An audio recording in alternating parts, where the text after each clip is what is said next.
Bonjour à toutes et à tous, c'est Arca. Aujourd'hui, nous nous retrouvons dans la quatrième partie du cours sur la cardinalité.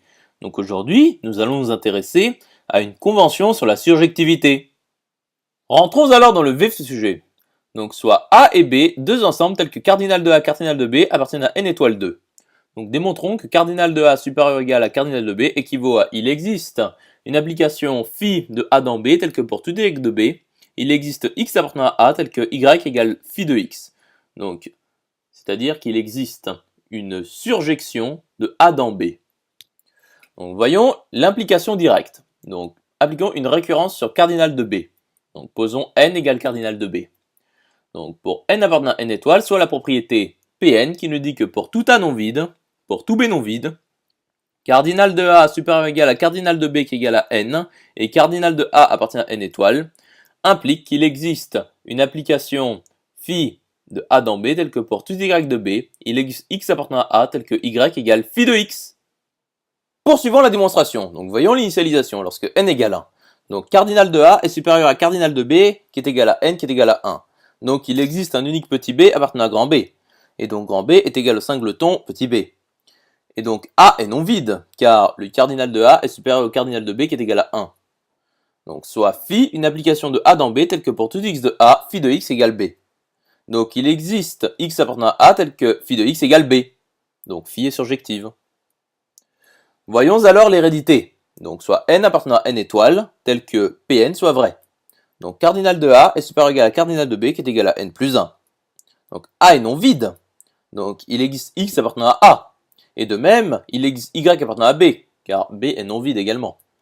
Donc cardinal de A est égal à cardinal de A privé du singleton x union le singleton x, qui est égal à cardinal de A privé du singleton x plus 1. Et de même, cardinal de B est égal à cardinal de B privé du singleton y plus 1.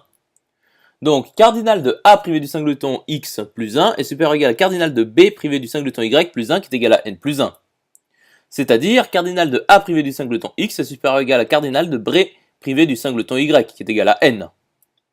Par hypothèse de récurrence, nous avons qu'il existe une application phi de A privé du singleton x dans B privé du singleton y, tel que pour tout z appartenant à B privé du singleton y, il existe t appartenant à A privé du singleton x, tel que z égale à phi de t.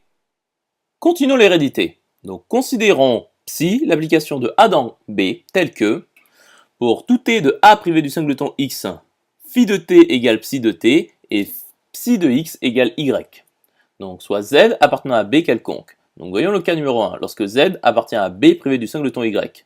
Donc il existe t appartenant à A privé du singleton x tel que z égale phi de t. Et donc il existe t appartenant à A tel que z égale psi de t. Voyons alors le cas numéro 2, lorsque z égale y. Donc psi de x égale y. Et donc il existe t appartenant à A tel que y égale psi de t. Donc conclusion établie. Donc voyons la conclusion de la récurrence. Donc la conclusion de la récurrence est cardinal de A supérieur ou égal à cardinal de B implique qu'il existe phi, une application de A dans B telle que pour tout y de B, il existe x appartenant à A tel que y égale phi de x. Donc conclusion établie. Donc bien entendu, le cardinal de A et le cardinal de B appartiennent à n étoiles. Intéressons-nous alors à l'implication réciproque. Donc, il existe phi, une application de A dans B telle que pour tout y de B, il existe x appartenant à A tel que y égale phi de x. Donc, appliquons une récurrence sur cardinal de B. Donc, posons n égale cardinal de B. Donc, pour n appartenant à n étoile, soit la propriété Pn qui nous dit que pour tout A non vide et pour tout B non vide, cardinal de A appartient à n étoile et il existe phi, une application de A dans B telle que pour tout y de B, il existe x appartenant à A tel que y égale phi de x et cardinal de B égale n, implique que cardinal de A est supérieur ou égal à cardinal de B. Voyons alors l'initialisation lorsque n égale 1. Donc B est comme précédemment égal au singleton petit b. Donc il existe une application phi de A dans B telle qu'il existe x appartenant à A tel que petit b égale phi de x. Donc A est non vide. Donc cardinal de A est supérieur ou égal à 1. C'est-à-dire cardinal de A est supérieur ou égal à n qui est égal à cardinal de B car n égale 1. Voyons alors l'hérédité. Donc soit n appartenant à n étoile fixé tel que Pn soit vrai. Donc cardinal de B est égal à n plus 1. Et il existe phi, une application de A dans B, telle que pour tout z de B, il existe x appartenant à A, tel que z égale phi de x. Donc B, grand B est non vide. donc il existe y appartenant à B. Et cardinal de B privé du singleton y est égal à cardinal de B moins 1 qui est égal à n. Donc il existe x appartenant à A tel que y égale phi de x. Poursuivons l'hérédité. Donc considérons A privé du singleton x et psi qui est égal à la restriction phi sur A privé du singleton x et corestriction sur B privé du singleton y. Donc soit z appartenant à B privé du singleton y.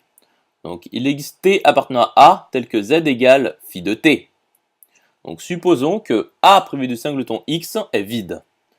Donc A est égal au singleton x car x, c'est-à-dire le singleton x est inclus dans A, et cardinal de A est égal à cardinal de A privé du singleton x union le singleton x, qui est égal au cardinal de A privé du singleton x plus 1, qui est égal à 1.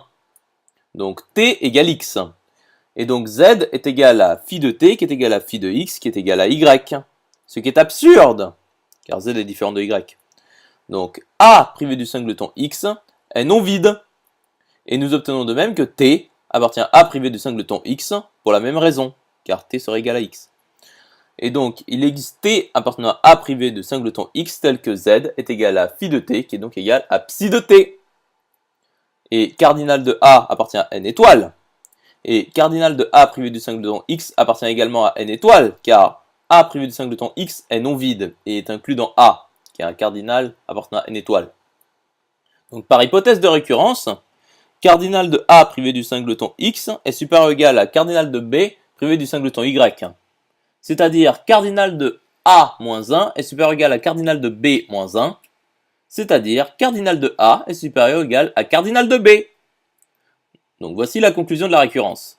Donc il existe une application phi de A dans B telle que pour tout y de B, il existe x appartenant à A tel que y égale phi de x, implique que cardinal de A est supérieur à cardinal de B. Donc bien entendu, cardinal de A et cardinal de B appartiennent à n étoiles.